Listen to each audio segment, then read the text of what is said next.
Okay, so just like aggregate demand can shift, if any of the components of aggregate expenditure shift, for reasons like the wealth effect or interest rate increases, changes in the marginal propensity to save, things like that. If any of those shift, that changes the demand curve, right? It shifted it up or down, right? Whereas a price increase is going to move along the demand curve, right, on the same curve.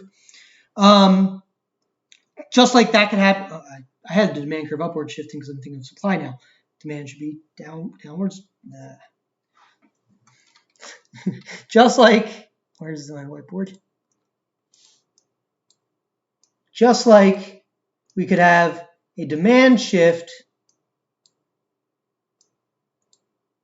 right, which would move the curve up or down versus a shift along, which is related to a difference in price, right? We're going to have the same thing for a supply shift, okay? So like if the price changes for demand, right, we can move along the demand curve. But if the interest rate changed for,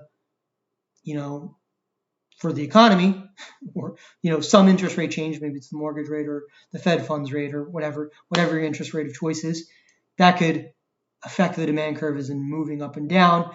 We can have the same thing with the supply curve. Okay, so now we're going to talk about what can shift the supply curve up or down. Okay, and hint, it's not going to be price, because price is a movement along the supply curve, right? Supply gives a relationship for every price. Okay, so what are some things that can shift the supply curve? Okay, number one, a wage rate increase. Okay, if I have to pay my workers more, then my per unit profit is going to decrease. My per unit profit decreases, well, some firms are going to have to leave the market, right? If I was let's say a high cost firm, so maybe I wasn't the most efficient firm in the economy, but I was producing at a profit because I was paying my workers less, and all of a sudden the wages increased, then I have to exit the market. Okay, so by doing so, the overall production has decreased, leading to a shift down of the supply curve. Okay, if I have to pay my workers less, let's say there's some recession, and all of a sudden, instead of leading to layoffs, or it could be because of layoffs, we're just paying our workers less overall. That could lead to a decrease in cost for the business, which will lead to a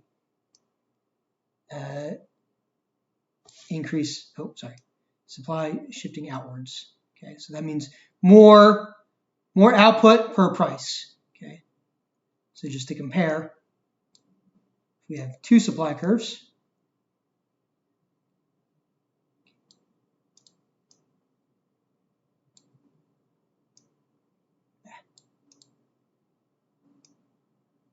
Come on. I just want this S, man. All right. So if we have two supply curves, one over there, one over there, this should be, just call it S2, short. Okay, which one has higher output? Okay, you might be tempted to say the one that's higher. It just looks that way, doesn't it? But no, the answer is the one that is further to the right. Okay, so S2 has higher output. Does it make sense visually? It does if you think about it.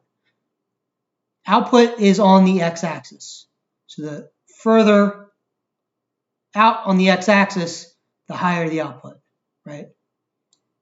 This one, for this price level, let's say we fix a price level of, let's just use this line for comparison. Let's just call this,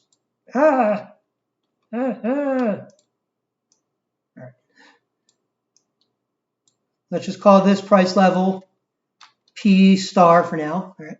So if I fix a price level at P star, okay, for S, the output level is over here, but for S2, the output's out here.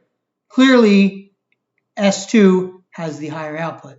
Okay, so moving to the right is an increase in supply. Okay, it's also an increase in demand for what it's worth. Kind of makes more sense for demand though, because moving to the right is also higher. Right, so if these are our two demand curves, this one's going to be further along the axis, the green one.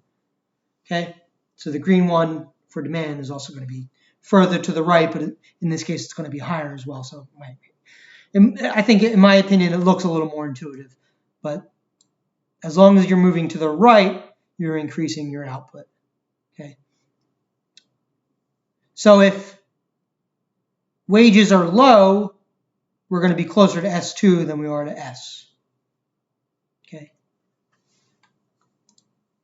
Because wages are an input price, they increase the cost of doing business. Okay. If wages increase, that's going to shift the curve left. Other input costs increase, so your cost of capital or your cost of land or cost of machinery or whatever. I guess it's capital, but if they increase, whatever your input cost is, whether it's wages or whatever, an input increase, cost of input increase, is going to shift the supply curve left, okay, for the same reason.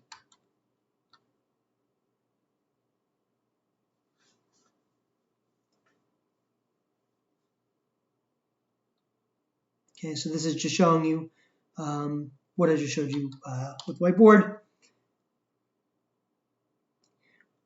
Technology and productivity improvements. So remember that we justified the supply curve using per unit profit. Okay. So far we've been talking about cost per unit.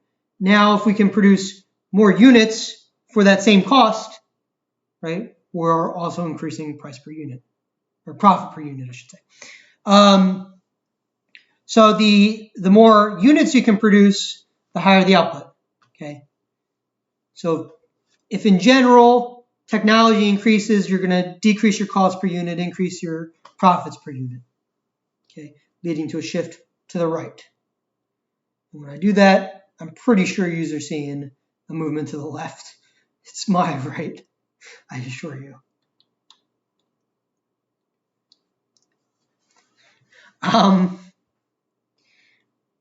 So next up, higher or better supply of labor or capital. So if you have more labor in general, that just means overall there's going to be more firms producing more things. So that's going to shift your supply curve to the right. Same thing with more capital. For the same reason, the more things that you can input, the higher your production. Okay.